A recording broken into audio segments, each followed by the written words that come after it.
I may have seen one of these before. Not like this. Meet Tony the Toilet Buddy.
Set in Germany on September 6, 1945, you know, bad times. This map does its best to capture the horrors of this time, and oh boy does it achieve that. Almost every Zombies map's visual design is based around shock and awe. Beautiful rainforests, sci-fi labs, astronomical views, medieval castles, and a literal western town in Africa for some reason. My point is that the maps are always spectacular to look at, mythological, or grand in a way that is impressive. Verrückt is not any of that. Verrückt is a gloomy, unpleasant, run-down sanitarium that used to be used by the Germans to experiment and torture mentally sick people, as well as others they didn't like. You feel this while walking through the map. Every room has evidence of the horrors that took place. Walls decorated with bloody scribbles, tables with tools on them, chairs designed to restrain people from head to toe. It makes you ask yourself how much pain could have possibly required this level of forced restraint. If you thought that was all, oh boy, the audio for this map is spine-chilling. A variety of screams and other pleasant noises like a baby crying echoes endlessly throughout the endless hallways.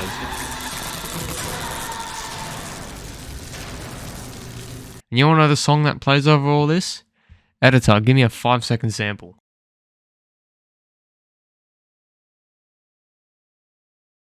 That's right, literally nothing. The lack of music makes this map feel empty and hollow. The development team obviously know the importance of music because the decision not to have it, plus the various haunting sound effects, makes you shit your pants as hard as the Germans drop their bombs. This map drains all the hope out of me and just makes me hollow when I play it, which is terrific for the experience they were aiming for. When I hop on other maps, I'm thinking forward. Right, I'm gonna get power, I'm gonna get perks, weapons, get to round 30 easy. When I hop on this map, I'm on a round by round mindset. I'm literally reduced to just surviving the moment and worrying about later. This map was released before Civilization was desensitized to this sort of stuff. I'm sure you can ask anyone who played this map around this time and they can all describe the exact same feeling. Fear. Or defecated pants. The platform it was running on didn't help either. What it was not exactly known for being the smoothest game, it's clunky and jagged. Bro, I'm lagging! Bro, this game sucks. Plus, the art style of it was designed in a way to fully capture the horrors of war and conflict, so that doesn't help. All this combined does not allow the Verrückt player to relax and only elevates all the stuff I said earlier. You might be thinking, oh, it's alright, I'll bring my mate and we can fight this together. Safety in numbers. Nope. Verrückt has 2 spawns which separate the players until power is reached. If you go down before this, it's bye-bye for you.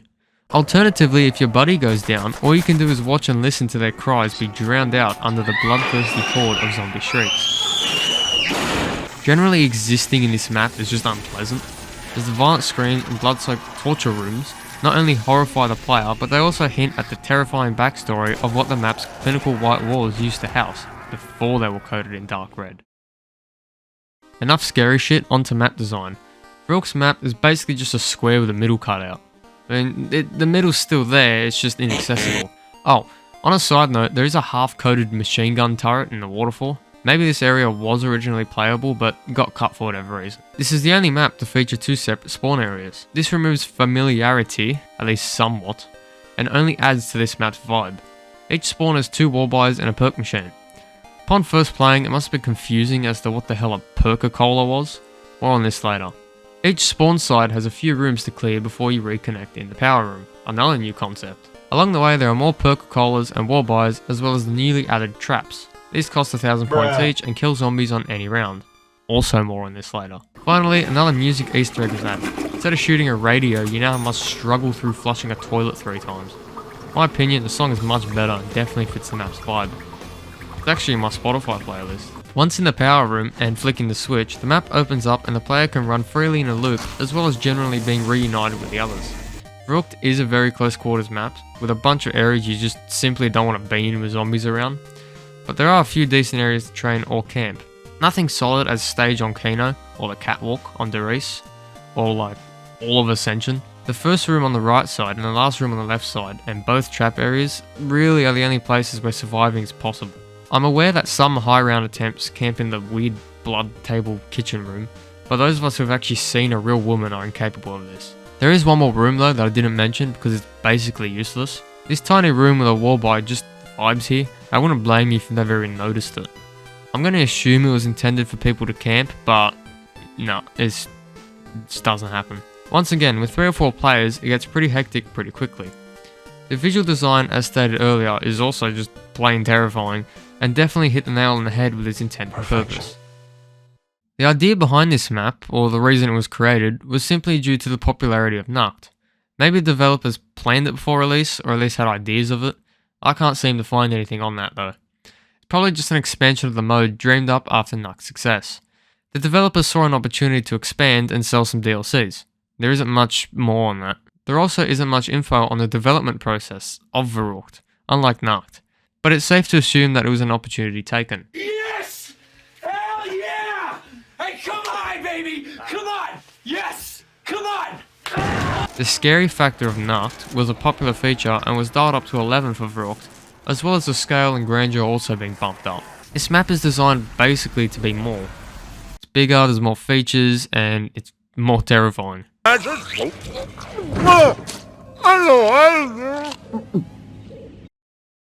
Verrückt set out to innovate and improve on what Narc did that encapsulated its players. The zombies themselves were sped up and are just generally more aggressive. On the topic of more aggressive, they can literally just left-right goodnight you if you get too close. So that's always fun to worry about. The saving grace of all the sweaty high rounders, i.e. the traps, were first introduced on this map. They're pretty self-explanatory: give trap money, trap kill zombie. This became a useful tool and added a level of creativity for the player. Plus, it's basically all the high rounders can actually use on this map. Another improvement added are these. Have you ever played Narc and felt weak? Ever think you're slow or your gun isn't firing fast enough? Ever had a jackass teammate who keeps downing? Well, ladies and gentlemen, a solution. Perks. And I've got to say, in all honesty,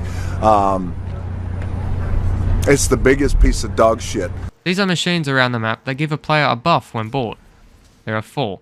Juggernog, Speed Cola, Quick Revive, and Double Tap. Juggernog ups your health, where instead of 2 hits killing you, it's 4. Double Tap's pretty self-explanatory, just doubles your fire rate. Speed Cola speeds up your reload speed, and Quick Revive, which is for plebs who carry dead weight. All these perks turn a regular player into some super zombie killing hero thing, and provides an extra kick against the zombies. An impressive thing about this map is that unlike older games in their features, not only has zombies continued, but so has this map. It has made several appearances after its original release. I mean, at this point, it's sort of being unwillingly scraped along the ground, rather than utilised, but it's still at least somewhat relevant. After this map was done and World at War was done, Zombies was continued in Black Ops 1, and in the last DLC for Moon, it was included as a bonus. Its inclusion here was actually quite lazy, as it's almost a direct port, which was only possible because the game mechanics are almost identical, but this did keep it relevant and they did add Winter's Howl and Mule Kick. It saw its next release in Black Ops 3, where it was included as part of the Zombies Chronicles DLC. This time it received a pretty decent revamp, and the weapons were modernised. Finally it was seen in Revelations. A section of the map was used as one of the areas, or islands, I don't know what it's called. Anyway, these constant reappearances sort of reassures us that Treyarch do indeed take pride of this map, and to be fair, it's for a good reason, as we can all agree. To me, this map is simply unpleasant, but in a good way. All the blood, screams and other assortments of displeasure just generally make it a bad place to be. There's a line with bad things like this where you can either handle it or you just go full ooga booga flight or fight mode. Verrückt is very close, if not on that line, and I actually love it for that. The idea of a zombie started in a horror film, and this map paying homage to its roots is very fitting. The fact that it also nailed it just makes it so much better. Gameplay wise, I do enjoy it, but it's world at war, it's still clunky.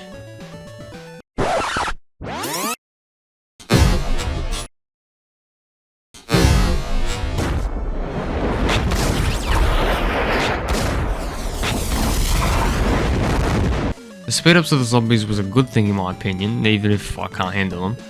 And all the additions are actually positive and constructive, unlike other maps. I personally love this map and it's probably my top 5, plus the toilet song is a banger. Ultimately, Verrückt was a horrifying and innovative map which stood toe to toe with some of the more complicated later releases. Its setting of a German sanitarium in 1945, as well as the sheer amount of visual horror, really gets the player to shit their pants, in a good way. The map's innovations laid stepping stones for the COD zombies we have come to be familiar with today. I believe the success of this map was integral to the mode. The devs saw the success and decided to fully commit to zombies by adding a continuing story in the next map. If this map bombed, Nukt might have been named a fluke or a fad, and we might not have seen zombies again in a COD game. For this, thank you Verrückt. Now get out of my nightmares.